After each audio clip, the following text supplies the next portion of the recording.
Pennsylvania, 1986. A year that would forever change the lives of one unsuspecting family. The Smurl family, a picture of normalcy.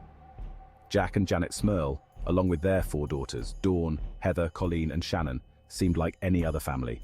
In 1973, they move into a double-block home, a place they hoped would be their sanctuary, their safe haven. Little do they know, darkness awaits. An unseen force lurks in the shadows, waiting to reveal itself.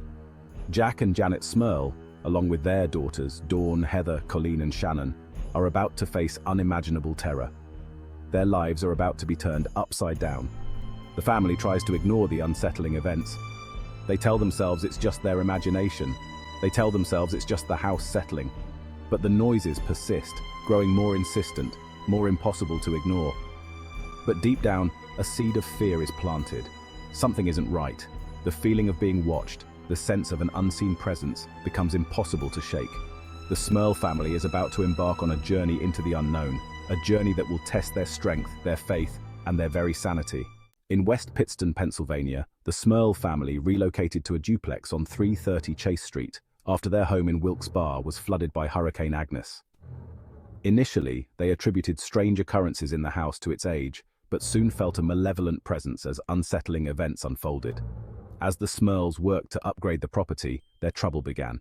Tools went missing, stains appeared on freshly painted walls, and appliances turned on and off by themselves. Despite their efforts to create a happy home, the family faced increasingly disturbing incidents. The situation escalated as Mary and Janet encountered phantom imposters who caused discord by assuming their identities. Footsteps echo in the dead of night. Doors slam shut with no explanation. Unexplained noises and voices torment the family, as even neighbors reported hearing screams emanating from the house when the Smurls were absent. One night, furniture moves violently across the room. The family huddles together, fear etched on their faces. The children's toys start turning on by themselves, their eerie melodies filling the air. The atmosphere in the house becomes heavy, oppressive. A feeling of dread permeates every corner. The Smurls realize they're dealing with something more than just a haunted house. This is something evil, something malevolent. Out of all the family members, Jack seemed to be the one who faced the worst of these frightening incidents. He shared a chilling story about a malevolent spirit that supposedly bit his ear, and an even more alarming account of a succubus attacking him while he was simply watching TV. In another horrifying event, Jack described how a demon overwhelmed him, pulling him across the floor and brutally beating him as he held onto his rosary for safety. Foul odors permeate the house, suffocating the family. Janet Smurl also becomes a prime target. She is physically assaulted, scratched, and bruised. She feels a constant oppressive presence around her. The family is terrified. They try to maintain a semblance of normalcy, but the fear is palpable. The haunting seeps into their dreams, offering no escape. Their once happy home has become a prison of fear, and they are all trapped within its walls. One night, Jack Smurl encounters a terrifying entity, a tall, shadowy figure with glowing red eyes. It hovers over him, its presence exuding pure evil. Jack had always been a skeptic, never believing in the supernatural. But this night, his skepticism is shattered. The figure's eyes bore into his soul, and he feels an overwhelming sense of dread. It's as if the very air around him has turned malevolent, thick with an unseen force that presses down on him.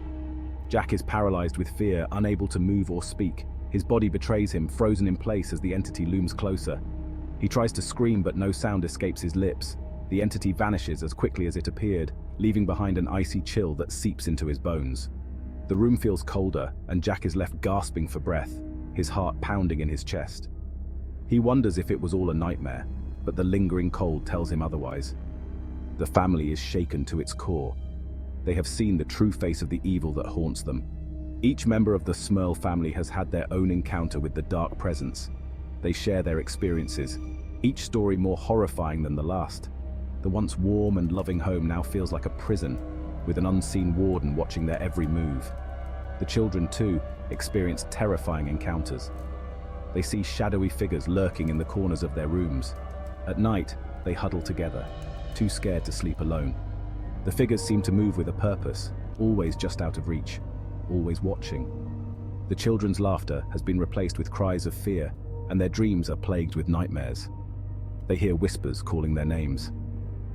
The once safe haven of their home has become a nightmare realm. The whispers are relentless, echoing through the halls, seeping through the walls. They call out in voices that are both familiar and foreign, sending shivers down their spines.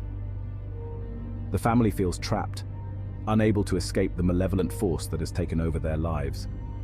The family is desperate for help, for someone to believe their story and free them from this torment.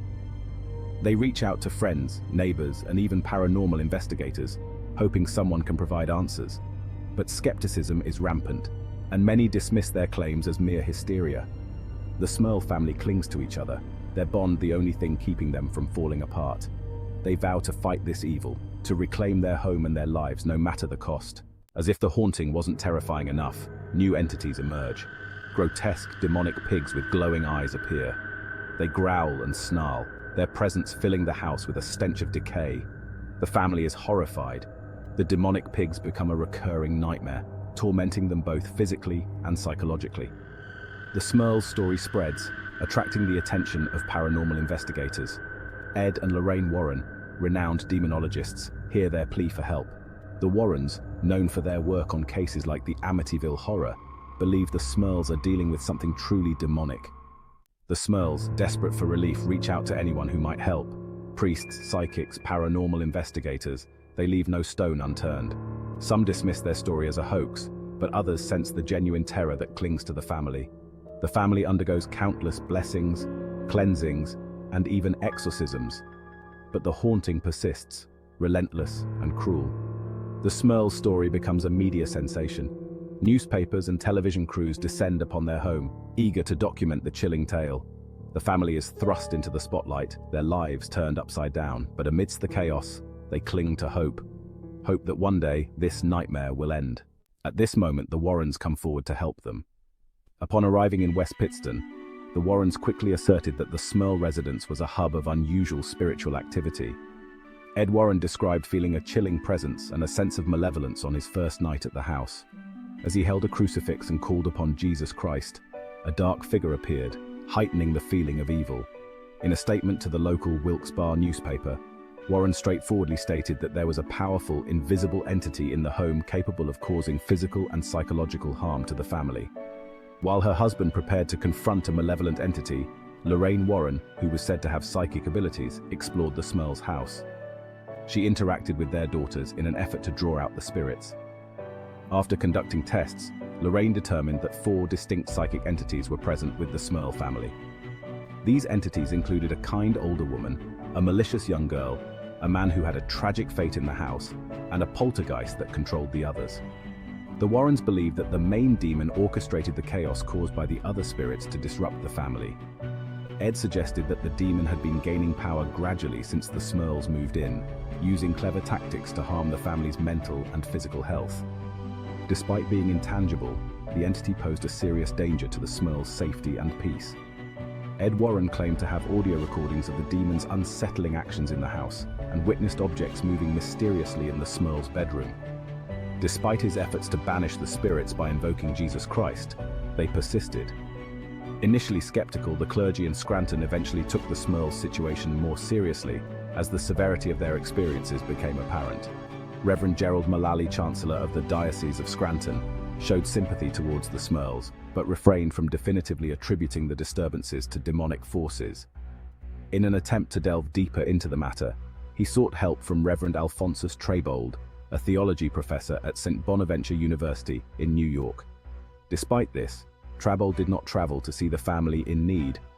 The family undergoes countless blessings, cleansings, and even exorcisms.